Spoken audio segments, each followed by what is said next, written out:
Today I'll discuss on the topic this is development towards Bohr's model. Before this topic we have completed Thomson's model, Rutherford's model, then after we are going in Bohr's model. और Bohr's model को start करने से पहले हम लोगों को पढ़ना है development towards Bohr's model. Okay, in this one we know about this one that there has been two topic. This is dual nature of electromagnetic radiation and second one this is called atomic spectra. Okay, the dual nature of electromagnetic radiation इसके बारे में हम लोग अभी जानेंगे. ठीक है ना. तो dual nature you know about this one, that dual nature मतलब दो नेचर इसका बिहेव शो कर रहा है. ठीक है ना. इलेक्ट्रोमैग्नेटिक रेडिएशन जो होते हैं वो दो नेचर को शो कर रहे हैं. ठीक है. In this one first one this is called wave nature and second one this is called particle nature. Okay, particle nature electromagnetic radiation show कर रहा है टू नेचर को. This is first one, you can say that wave nature and second one this is called particle nature. तो what do you mean by electromagnetic radiation? पहले इसको समझना बहुत जरूरी है. अगर आप इसे समझ जाते हैं then after this is very easy to discuss on another topic. Okay, electromagnetic radiation object, any object, कोई भी ऑब्जेक्ट हो, लिविंग हो या नॉन लिविंग हो. ठीक है ना. Any object is made with the help of many smallest particle. You know about this one that this is called an atom. इसे हम लोग क्या कहते हैं? एटम कहते हैं. ठीक है. और कोई भी एटम जो है, कोई भी मैटर, सपोज दैट कि ये मैटर है. ठीक है. और मैं खड़ी हूं, आप खड़े हो, तो ये क्या है? मैटर है. ठीक है. और ये ऑब्जेक्ट कहलाया. तो इसका बॉडी जो है is made with the help of a smallest particle, many smallest particle, millions of smallest particle and this is called an atom. और एटम में क्या होता है? चार्ज पार्टिकल्स होते हैं. कौन सा चार्ज पार्टिकल्स होता है एटम में? First one this is called electron and second one this is called proton. तो electrons and protons both are charge particles. दोनों क्या है एटम में? चार्ज पार्टिकल्स है. ठीक है ना. और ये चार्ज पार्टिकल्स जो होता है इसके कारण ऑब्जेक्ट में क्या होता है कि ये चार्ज पार्टिकल्स है, एटम है, उसमें ये दो चार्ज पार्टिकल्स है. ठीक है ना.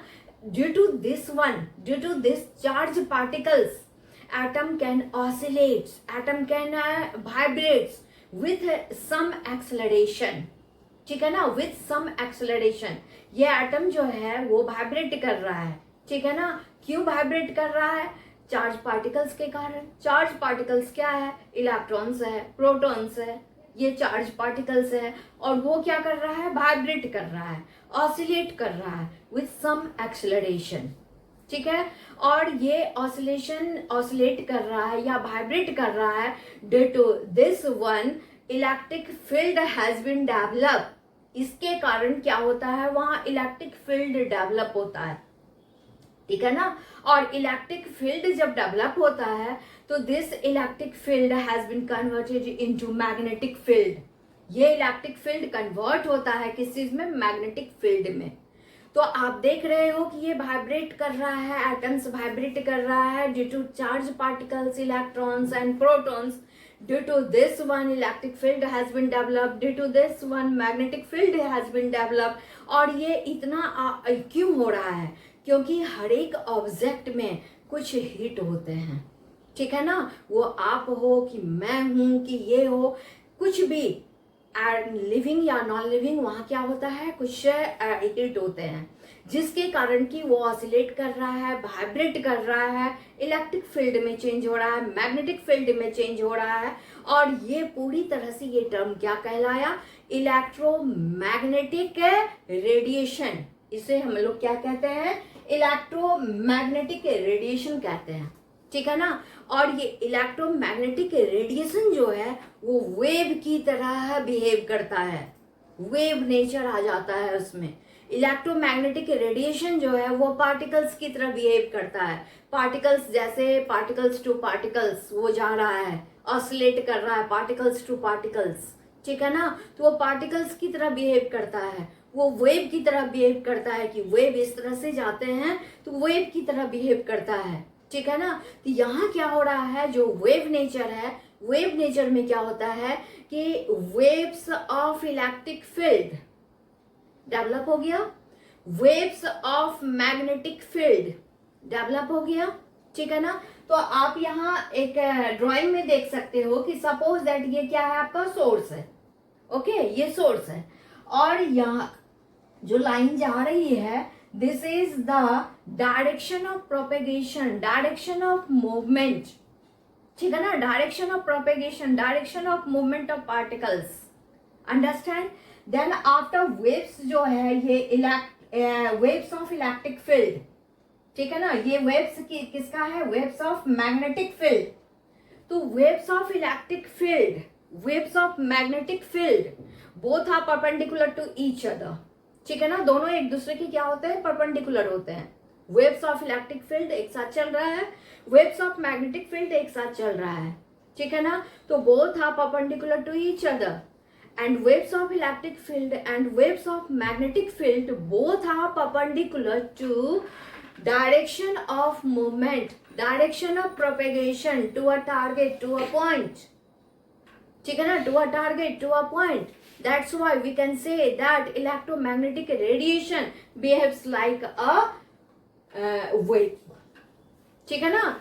ये डुअल नेचर यहाँ शो कर रहा है, इलेक्ट्रोमैग्नेटिक रेडिएशन क्या है, डुअल नेचर शो कर रहा है। और स्ट्रेट लाइन प्रोपेगेशन उसका कैसा हो रहा है, स्ट्रेट लाइन में प्रोपेगेशन हो रहा है, मूवमेंट कैसा हो रहा है, स्ट्रेट लाइन में मूवमेंट हो रहा है।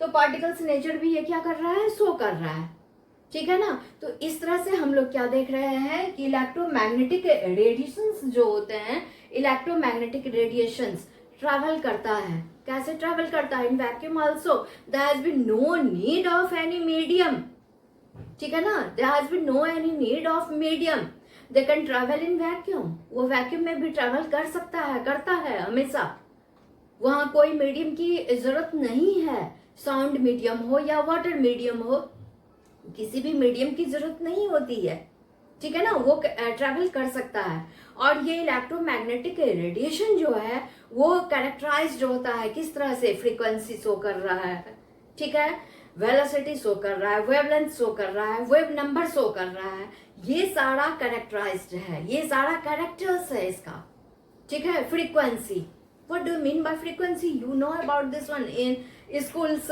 you have read this one, आप पढ़ चुके हो इसे, ठीक है ना। फ्रीक्वेंसी, नंबर ऑफ वेव्स, ठीक है ना, passing to a target, passing to a point in 1 second, this is called frequency, you know, ठीक है ना। नंबर ऑफ वेव्स, अगर मान लीजिए ये टारगेट है, ये पॉइंट है, यहां तक जाना है, और इस पॉइंट तक जाने में 1 सेकेंड में कितना वेव्स बन रहा है, उसे हम लोग क्या कहते हैं, फ्रीक्वेंसी कहते हैं। और फ्रीक्वेंसी का ऐसा यूनिट क्या होता है, हर्ट्ज होता है। इसे जनरेट करते हैं, it is generated by mu, you know this one, कि frequency is generated by mu, ऐसा unit of frequency is hertz, ठीक है ना, एच, कैपिटल एच और जेड लिखते हैं हम लोग, ठीक है। और ये क्या होता है कि कितने वेव्स वहां प्रोड्यूस हो रहे हैं 1 सेकंड में, दिस इज कॉल्ड फ्रीक्वेंसी। बहुत सारे न्यूमेरिकल्स भी आपको सॉल्व करने होते हैं। वेव लेंथ किसे कहते हैं, तो wave length is generated by lambda, wave length को हम लोग कैसे जनरेट करते हैं, लैम्डा, दिस इज लैम्डा, ठीक है। Wave length is generated by lambda, ऐसा यूनिट इज मीटर।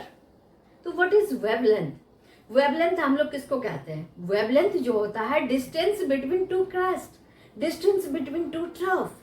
ये क्या है, ये ऊपर का पार्ट जो है और ये ऊपर का पार्ट जो है, ये डिस्टेंस जो ट्रैवल किया है, दिस डिस्टेंस इज लैम्डा, ये डिस्टेंस क्या है, लैम्डा है। नीचे का पार्ट जो है, ये नीचे का पार्ट जो है, और ये नीचे का पार्ट इसका, और ये दोनों नीचे का पार्ट क्या कहलाता है, ट्रफ कहलाता है। ये डिस्टेंस क्या है, लैम्डा है, distance between two crest, this is called what, wavelength. इसे क्या कहते हैं, वेवलेंथ कहते हैं, ठीक है। और वेव नंबर किसे कहते हैं, तो this is you can say that reciprocal of wavelength, ठीक है ना।